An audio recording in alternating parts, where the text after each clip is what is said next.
Hello student, कैसे हैं आप लोग। मैं हूं अजीत सर।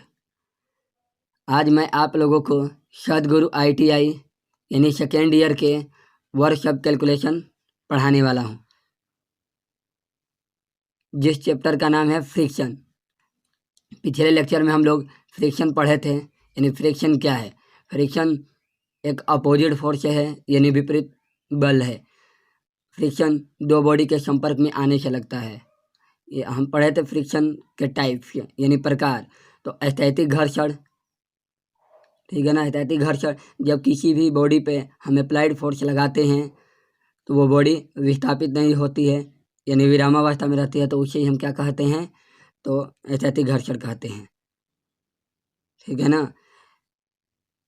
और दूसरा था डायनेमिक फ्रिक्शन। डायनेमिक फ्रिक्शन, किसी भी बॉडी पे हम अप्लाइड फोर्स लगाते हैं तो अप्लाइड फोर्स लगाने पर वस्तु मोशन में आ जाती है, यानी गति में आ जाती है। इसमें भी फ्रिक्शन फोर्स लगेगा, लेकिन स्थैतिक घर्षण के कंपैरिजन में, यानी स्थैतिक घर्षण के तुलना में कम लगेगा। फ्रिक्शन फोर्स इसमें भी लगेगा, लेकिन स्थैतिक घर्षण के कंपैरिजन में कम लगेगा, ठीक है ना। उम्मीद करता हूँ कि आप लोग अच्छे से समझ गए होंगे।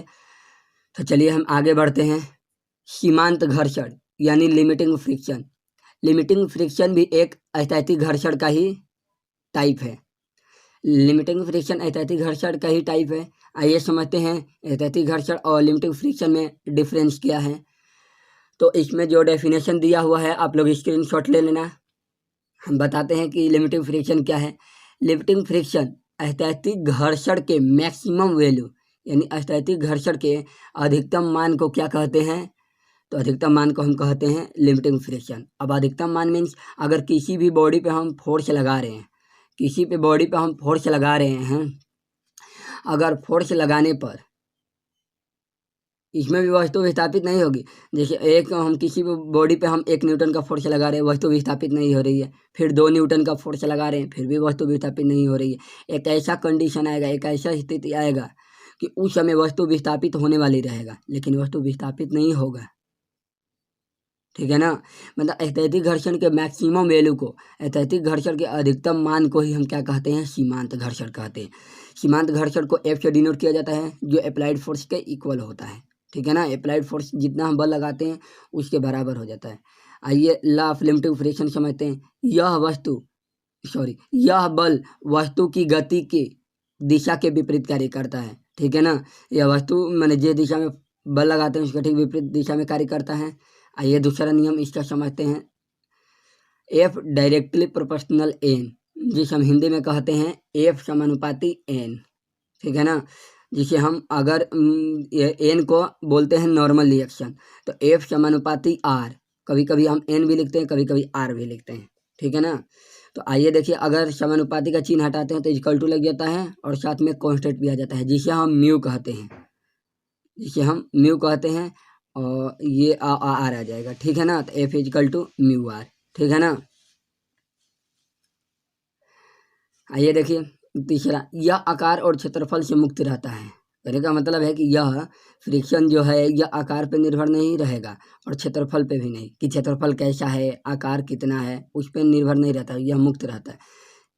यह संपर्क की प्रकृति और स्थिति पर निर्भर करता है। यह संपर्क की प्रकृति मतलब उसका प्रकृति कैसा है, स्थिति कैसा है, खुरदरा है कि चिकना है, ठीक है ना, उस पर निर्भर करता है, ना कि क्षेत्रफल पर निर्भर करता है। उम्मीद करता हूँ कि आप लोग को समझ में आता होगा। चलिए आगे पढ़ते हैं। नॉर्मल रिएक्शन, आइए पढ़ते हैं नॉर्मल रिएक्शन, जिसे हिंदी में कहते हैं अविलंब प्रतिक्रिया, ठीक है ना। अविलंब प्रतिक्रिया, ये डेफिनेशन आप लोग के लिए लिख दिया हूँ, आप लोग स्क्रीनशॉट ले लेना, ठीक है ना। आइए हम फिगर से आप लोग को नॉर्मल रिएक्शन अच्छे से समझाते हैं। देखिए ये एक बॉडी है, सरफेस पर रखा हुआ है, ठीक है ना। ये एक बॉडी है, सरफेस पर रखा हुआ है, हम इस पर फोर्स लगा रहे हैं, अप्लाइड फोर्स, उसके एक विपरीत बल लगता है, आप लोग को मालूम ही होगा, फ्रिक्शन फोर्स कहते हैं। तो आप लोग को मालूम होगा कि एक बॉडी का अपना वेट होता होगा, यानी भार होता होगा।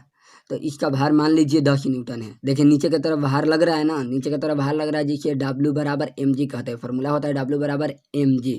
अगर मान लीजिए इसका 10 न्यूटन भार है तो नीचे की तरफ 10 न्यूटन का भार लगेगा, तो ठीक इसके ऊपर एक रिएक्शन होता है। ठीक इसके ऊपर क्या होता है, एक रिएक्शन होता है। इसी को क्या कहते हैं हम, नॉर्मल रिएक्शन, जिसे आर से डिनोट करते हैं। आप लोग न्यूटन के थर्ड नियम पढ़े होंगे कि एक्शन का, किसी भी बॉडी पे एक्शन का रिएक्शन होता है, किसी भी क्रिया का प्रतिक्रिया होता है। वही इससे रिलेटेड है कि अगर इसके नीचे 10 न्यूटन का फोर्स लग रहा है, ठीक है ना, 10 न्यूटन का अगर फोर्स लग रहा है तो इसके ठीक ऊपर एक रिएक्शन होगा। उसी को हम क्या कहते हैं, नॉर्मल रिएक्शन। ठीक है ना, तो आप लोग समझ गए होंगे नॉर्मल रिएक्शन किसे कहते हैं। ठीक है ना, तो थैंक यू, हम अगले लेक्चर में पढ़ेंगे।